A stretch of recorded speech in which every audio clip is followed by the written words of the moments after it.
Wish TV. All Indiana Politics is your premier source for Indiana politics. Focusing on issues that matter to you. In-depth, nonpartisan coverage, exclusive interviews with Indiana's political leaders, expert analysis on critical legislation. From Wish TV, this is All Indiana Politics Podcast on the All Indiana Podcast Network. Your day moves fast. Your news should too. That's why there's a new and improved Wish TV app, bringing you more local news, breaking alerts, live streaming, weather forecast, radar, and Indiana sports, all in one place. Customize your news feed to see the stories that matter most to you and get the information you need when you need it. Download the new and improved Wish TV app today on iOS or Android and take News 8 with you everywhere. I'm Garrett Bergquist, government reporter for Wish TV and the producer of All Indiana Politics. Congressman Marlin Stutzman tells me recent airstrikes against Iran do not mean the chances for a peace deal are dead. Stutzman and I talked a few days after the United States launched a new round of airstrikes against Iranian military targets. That was in response to Iranian attacks against shipping through the Strait of Hormuz. That's the narrow waterway that separates the Arabian Peninsula from Iran. Stutzman and I also discussed his decision to sign on to a letter demanding the WNBA explain how it plans to better protect players such as Caitlin Clark. That was in response to a very highly publicized in-game incident in which a Phoenix Mercury player pushed her fist against Caitlin Clark's throat when Clark was down on the floor. And let's bring in Congressman Marlin Stutzman. Congressman, welcome back to the show. Garrett, great to be with you. Thanks for having me. I want to begin with the new strikes on Iran. At this point, are peace negotiations dead?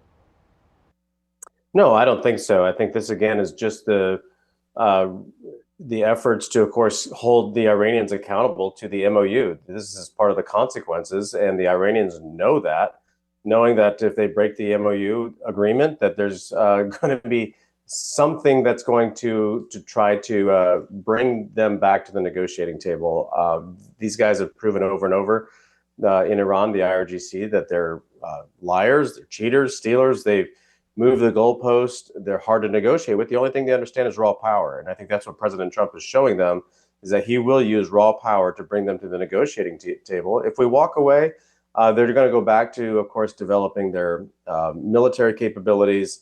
I think that their nuclear ambitions would be very difficult, but again, these are zealots, and I think that that's one of the reasons why we have to hold them accountable. And if that takes the force of our military, then we have to use that.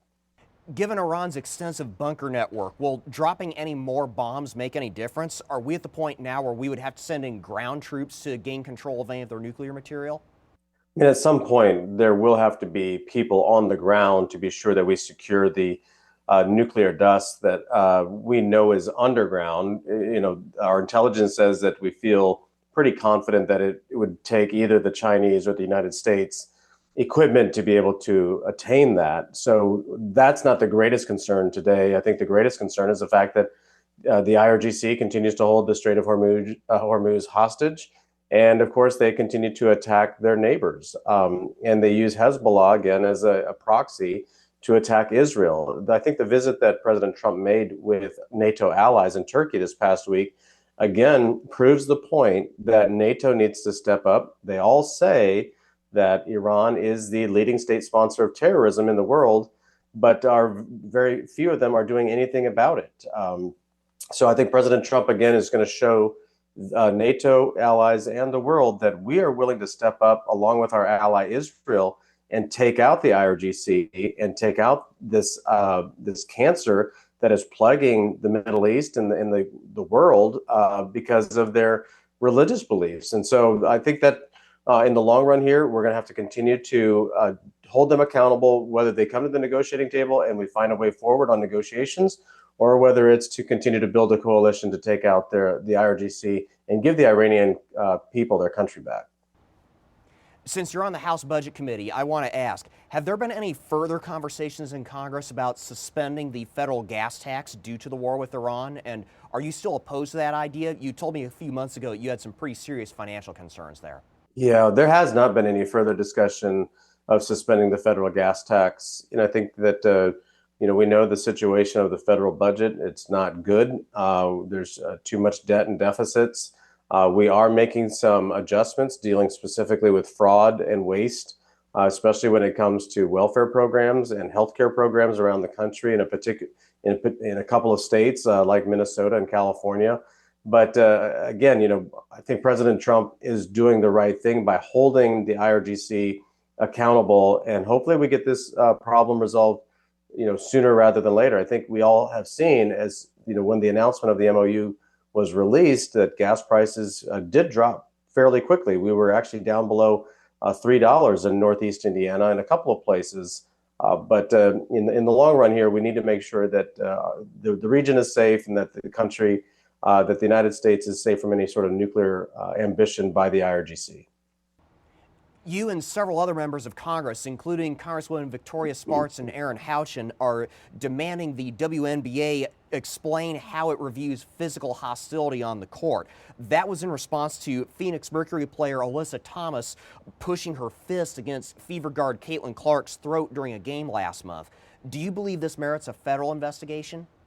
I don't know that it merits a federal investigation yet. We want to see, of course, the WNBA and any industry for that matter self-regulate itself, and not let incidences like the Alyssa Thomas fist to the throat of Caitlin Clark happen again. I mean, that was so blatant, and the fact that the referees missed it, and Caitlin was in a vulnerable spot, laying on the floor, and how the referees missed it is beyond me. And the fact that the WNBA only suspended Thomas for one game, again, is beyond me. This is an important time for the WNBA. If it wasn't for Caitlin Clark, the WNBA would probably be defunct. It wouldn't even be here. But she has brought a new excitement and an energy to a basketball league that I think is important. It inspires young women and men, of course, to pursue their dreams. And I grew up an NBA fan, watched Michael Jordan, in knowing that referees were going to be sure that the NBA and that Michael Jordan was going to be, safe on the court, that there wasn't, fouls that were unnecessary. Caitlin Clark is the fourth most fouled player in the WNBA, as well as 17% of the flagrant fouls against her. So she is obviously being targeted. My concern is that is she being targeted for racism, out of racism or jealousy? Whatever it is, it needs to stop. And that's why us members of Congress felt that it was important to give them notice that we are watching. How did the Republican Study Committee conclude this was not a result of routine physical play? Oh, I mean, you can watch. I mean, I played basketball in high school, and I coached basketball. If you watch the play in slow motion, Thomas's fist is on her shoulder, and then she slides it down into her neck, and you can tell that it was intentional. It was one of those, as we're watching World Cup, there's a lot of drama on the field on a foul, and she was able to kind of hide it by looking the other direction, but while sliding her fist into Caitlin Clark's throat. And the reaction by Caitlin Clark shows that she was definitely, injured. She was hurt by the act, and so I think that's what the WNBA's responsibility is to review these sort of plays, be sure that no one is in danger, not just Caitlin Clark, but we don't want to see any other player hurt on the court by intentional actions like we saw from Alyssa Thomas. We see flagrant fouls in the NBA, and the NHL is notorious for its fights on the ice. What makes this any different? But there seems to be an animosity towards Caitlin Clark by other players, by other coaches. Caitlin has said repeatedly over and over, she doesn't want this attention. She just wants to play basketball, and she's a phenomenal player. And we want to see the WNBA be successful. It's an inspiration to young women. It's an inspiration to Americans across the country. And that's why I think it's important for them, for the WNBA to step up and protect all of their players and make sure that the play on the court is competitive and, of course, entertaining and at the same time. And that's what this is, a business at the end of the day. And that's why I felt it was important for members of Congress to step in. This isn't just a sport, out on the town square playground. This is a big business, and it could be bigger business. And a lot of these WNBA players need to realize they're getting a bigger paycheck today because of Caitlin Clark and her ability to draw eyeballs and fans to the stadiums to watch the basketball games. What changes specifically do you want to see from the WNBA? I want to see that they're going to take fouls like this seriously, and that they're going to hold players who do these, who are the offenders in these fouls, be held accountable. If that incident would have happened on a shop floor here in northern Indiana, at a machine shop, there would have been a charge of assault, or even, some sort of legal action could have been taken place. It was done in the court of play, which obviously, is up to the referees to call fouls. But I don't want to say that that's what should have been the charge, but that was a serious foul against a fellow player. And I want to see that the WNBA is going to self-regulate. They're going to hold every player accountable, and that they're going to be sure that their players are safe out on the court. The last thing we want to see is Caitlin Clark go to Europe or some other league because she doesn't feel safe to play out on the court. Like I said earlier, she wants to play basketball. She's a phenomenal player, a generational talent. And the fact that we have her here in Indiana is very exciting, and we want to see her be successful here. So that's why we're asking the WNBA to do something to be sure that we know they're going to keep every player safe out on the court. Do you anticipate any hearings on this? No, I mean, the letter referenced the DOJ or OSHA taking some sort of oversight role. But and I hope that this doesn't go any further. My hope is the WNBA commissioner got the message. It's making a lot of news, and that's what we wanted. We wanted to let them know, just like in the case of steroids in baseball or other negotiations that happen from time to time in professional sports. It is a business, and it's big business. And so we want to be sure that, not only do our constituents have the opportunity to enjoy competitive basketball, but if Caitlin Clark is injured on the court because of a targeting play like we saw a couple of weeks ago, or she decides that she's going to go to Europe, that would be so disappointing for our constituents, and it would be detrimental to the WNBA. I don't know that they could survive it. Have you or your colleagues talked to the Department of Justice or the Equal Employment Opportunity Commission about opening an investigation? No, I have not personally, but if we need to take that step, we will send a letter to those agencies and ask them to investigate. But again, we want the WNBA to take action themselves, self-regulate, be sure that the referees are doing their jobs, make sure that the players are protected, and that we can continue to enjoy competitive basketball. The WNBA is exciting. It's more team play compared to the NBA, which has become more about the individual players on the court rather than the team together. And so the sky's the limit with the WNBA. But if we're going to continue to see, this even the rivalry between Caitlin Clark and Angel Reese could be a very positive rivalry as long as it doesn't get out of hand. We don't want to see hatred towards one another. We don't want to see personal animosity towards one another. We want to see respect on the court. We want to see players giving it their all and leaving it on the court. And the WNBA has a lot of possibilities here, but they don't want to turn fans off by letting certain players be targeted like this. President Donald Trump has said he won't sign the 21st Century Road to Housing Act because Congress has not passed the SAVE Act. Is this an appropriate response? Well, the president is part of the legislative process. He signs the final bills into law, and he has made his point that he wants the Save America Act passed in the Senate. We've already passed it in the House several times. It's important. It's an important piece of legislation, especially with the elections coming up this November. We're looking at other options on ways to pass the Save America Act. The president is of course, very in tune with the situation with housing in our country. He's already dealt with some of that related to interest rates and other regulations. This is an important bill, but the president is also telling Congress, look, I need my bill, the bill that he feels is his top priority, passed rather than Congress's higher priority of a housing bill coming out of the Senate. So I think the president has every right to say, I want the Save America Act passed, and then I'll sign the housing bill into law. And if the Senate refuses to pass the Save America Act, it's up to him whether he wants to let the the bill go into law without his signature or with his signature. We'll find out here in a couple of days.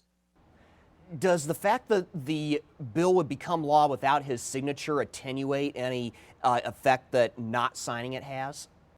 No, I mean, the bill, if the bill becomes law at the end of business tomorrow, it still has the full force and weight of any other law passed by Congress. But the president's going to, explain. He's showing Congress that he will, maybe even veto legislation if that's what it takes in order to get the Save America Act passed. If we don't have strong guidelines in place to protect our elections from any sort of illegals voting in our elections, that's a real detriment to our election process. And so that's why the president is standing strong. I support him. We need to be sure that every state in the union is following the laws. That way an illegal voting in California doesn't cancel out a vote in Indiana. Before we go, I want to return to foreign policy. President Donald Trump has said he will remove Syria from the state sponsor of terrorism list, subject to review from Congress. You have met with Syria's leader, Ahmed al-Sharaa. Based on what you have seen, is it safe for us to delist Syria? I do think it is safe to delist Syria right now. And again, as we've always said with Syria, we're watching their actions more than we're listening to their words, but they have been following up on what they said they're going to do. There have been some skirmishes in the country. There are still hostilities between different groups of people in Syria towards one another. But I think, overall, since we voted to lift the sanctions in Congress earlier this year, that it's appropriate to delist them as a state leading terrorist country.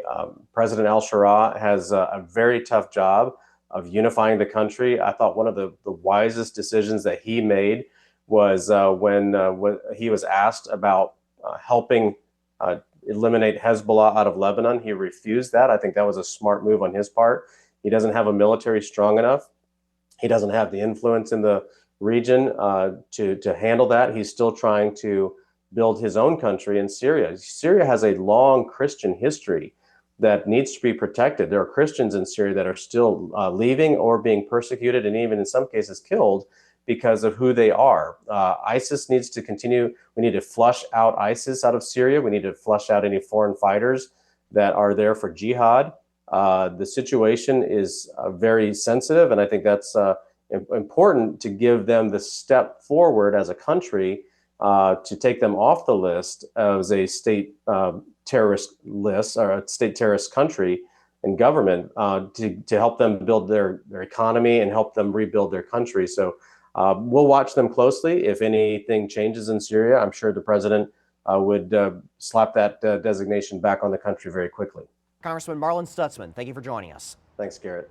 That was Congressman Marlin Stutzman. He represents Indiana's 3rd District, which is the northeastern part of the state. Remember, you can catch All Indiana Politics every Sunday morning at 9:30 on Wish TV and at 11:30 p.m. on WRTV. I'm Garrett Bergquist. Thanks for listening. From Wish TV, this is All Indiana Politics Podcast on the All Indiana Podcast Network. Watch All Indiana Politics live Sunday mornings at 9:30 on Wish TV and at wishtv.com. Subscribe to this podcast and listen weekly here on the All Indiana Podcast Network. And be sure to discover even more great podcasts at allindianapodcastnetwork.com.